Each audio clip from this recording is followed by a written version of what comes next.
Hi there. So you got a car and after some time it looks a bit shabby, it looks a bit beat, and you want to restore it back to its good old former glory days whereby it's all clean and shiny. You want to polish it but you don't know how. Today I'm going to show you 10 things you need to know about machine polishing. Stay tuned and find out.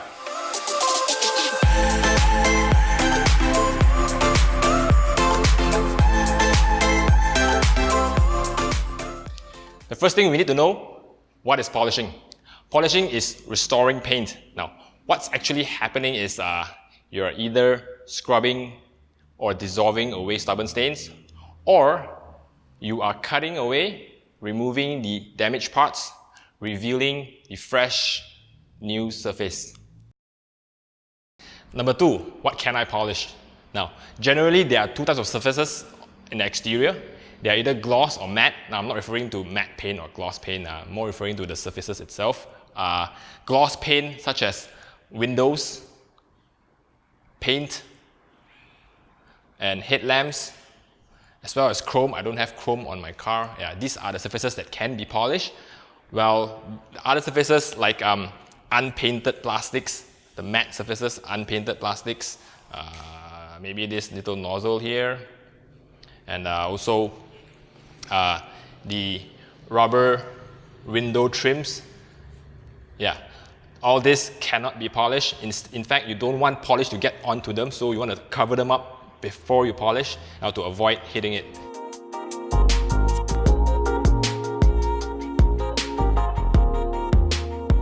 Okay, the third thing you need to know before you polish is that there are some things that you need to be careful of.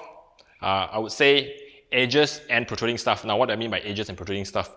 So, areas over here on this bonnet and this, all right, these are called edges, all right. Also the fender over here, this edge, yeah, you want to be careful. You don't want to pressure too hard, you don't want to work too hard, all right.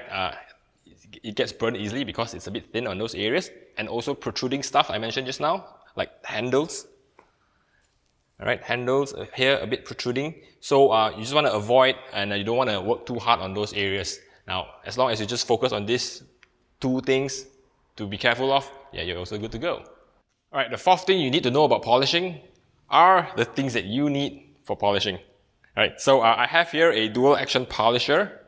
I have a polish with me. I have a polishing pad, stick-ons. I have towels, and I have a IPA mix. Okay, the fifth thing you need to know about polishing is how polish and pad interact. Now, basically, polish is made of abrasive and solvents. The solvents is there to lube the process, is there to dissolve any stubborn stains, while the abrasive is either used to scrub out the dirt. Also, the abrasive is there to abrade away a layer of paint, a layer of clear coat to reveal the new finish. So, yeah, that's how the solvents and abrasive work in the polish. Now, as for the pad is here to hold the polish on it and also to push it down as you need it. So what you're seeing here now is how pads and polish come together to remove paint defects. Different polish have different abrasive size, amount, and strength, and different pads have different density, firmness, and shape. Don't worry about combinations for now as a beginner. That comes naturally as you continue detailing. Okay. The sixth thing you need to know about polishing is how to handle or how to grip the polisher. So I have here with me a DA polisher. So the dominant hand or strong hand or the hand you write with, my case the right hand, I will hold the grip, the handle, and my non-dominant, my weaker hand, I will hold the head. All right.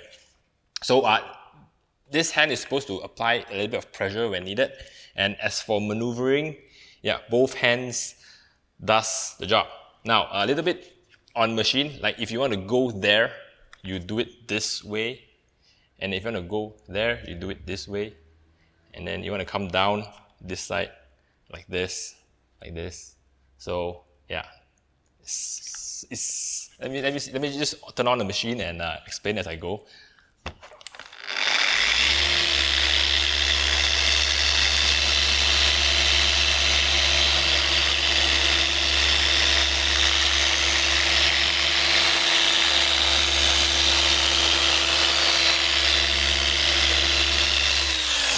Pretty much simple.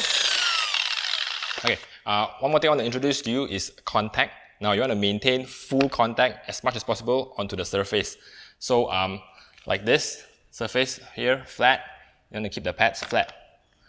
Okay, so at times like this, there's a little bit of gap here where you want to hit this part. You have to tilt the machine a little bit to make sure the tip of this hits the top here, then you manage to hit the top. So yeah, contact is important. If it's curved, you want to hug the curve, you want to go accordingly and work it. Alright, so in this way, I will just go down, I will slightly go push the machine a bit to hug it, and then when I'm coming back to this little area here, I'll come down. Yeah, so full contact of the surface. Let me just show you.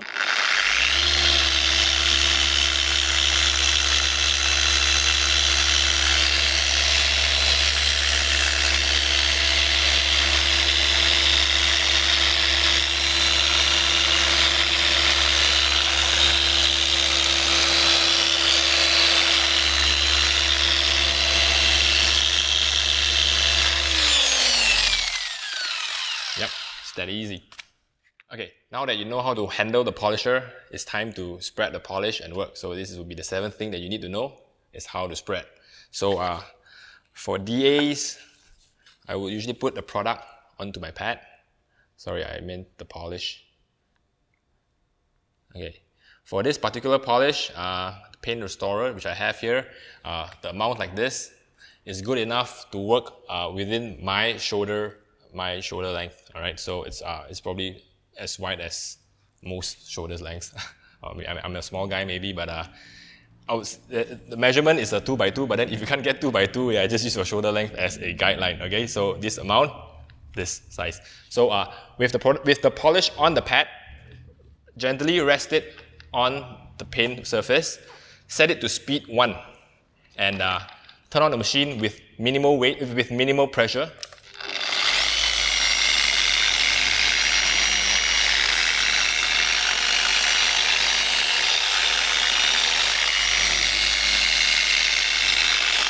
Okay. Spread it to the desired working area. Okay, like this. Okay, with speed 1 and minimal pressure. Then I would rev it up to speed 3 or maybe 4. In this case, I would use 4 polishing speed, and work the polish until it's semi-clear.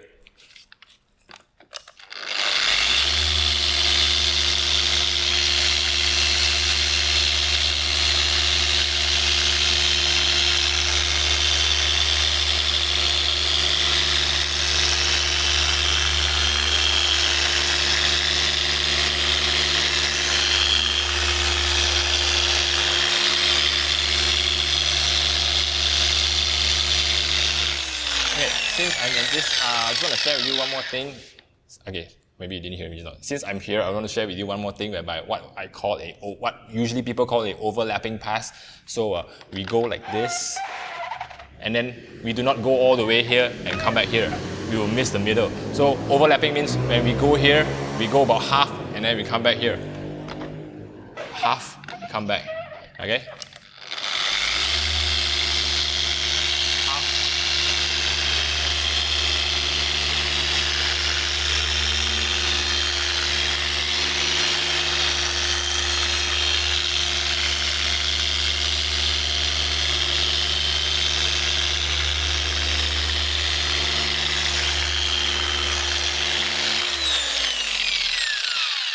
Yep, that's how you spread, and that's how you work. Work until it's semi-clear with a bit of residue, and I will move on to the next point, which is residue management. Okay, now that I've shared with you how to spread and work the polish, some polishers leave a haze, polishing oils like this over here. Okay, some works until very clear, some flashes off completely, depending on the product, depending on the polish that you use. You want to check with the manufacturer for that. So, if this happens, the polish that I use is normal. So I will just take a microfiber cloth. Remember to fold your microfiber towels like this. Fold it into 4. Okay, sorry, never use a towel like this. It doesn't have enough cushion. this part is hard, your paint is hard, you might mar the paint, so just fold the towel into twos, so there's a bit of cushion. Rest your palm on it and buff.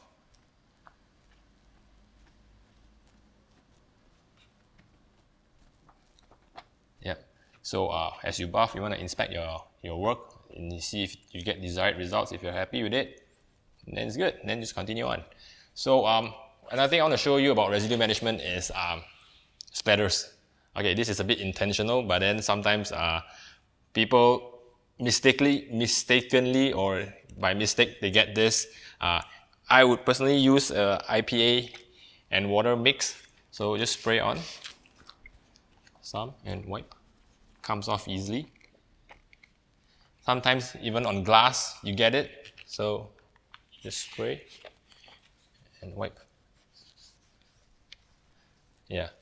You want to assess these defects, or no, not defects, sorry. You want to assess these splatters as soon as possible. You don't want the polish to dry up, leave a stain there, and then you forget to wipe it, and then you're polishing, and then you thought you're done, and then, oh, there's splatter there. So get it done, inspect the whole finish before you move on to the next panel. Yep, so that's about residue management. The ninth thing you need to know about polishing is that clean pads are essential. So after a panel or two, the pad will look probably like this, or even worse. Okay, so this pad here has already picked up a lot of dirt, a lot of stains from the car. If it's saturated, it will lose its polishing performance. The stains that picked up from a previous panel might be transferred to the next panel, so you want to remove it before going to the next panel when you want to polish it. To clean your pads, if you don't have a pad washer or a pressure washer, this is how I would clean my pads. Spray some fabric cleaner or any detergent on the pad, rub it in, and rinse thoroughly. After rinsing, spin dry inside a bucket to prevent splatters. Pad is good to go when it is 95% dry. Okay, so the last thing I want to share with you is results. Okay, so whatever combination you're using, the combination being a polish and pad combination, whatever technique that you're using when you're polishing paint, there are three things you're going to expect. Right? Either one of these three. So if there's a defect or there's a stubborn stain, yeah. So you can either try very hard and don't get it out, okay, meaning that that this combination failed. Okay, trying very hard, not getting out, combination failed. Second one, I remove the defects, I remove the stubborn stains, but I'm creating a lot of swirls. Okay, that's number two. So probably not the best combination.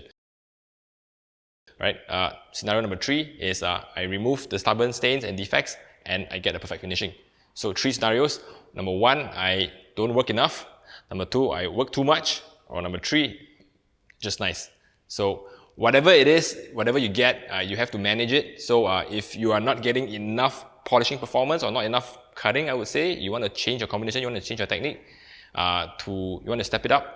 If you're working too hard or you're creating a lot of swirls by removing a tiny scratch, maybe the combination is a bit too aggressive, you want to go lower. And of course, if you get just nice results, you stop there and you just move on to the next panel. So I have more videos and more techniques to share on another part of our videos. We have on techniques and we also have on product combination. So feel free to check our video library there. Yep, so that's all I got for you today. 10 things you need to know about polishing. I hope this gives you a better summary of polishing.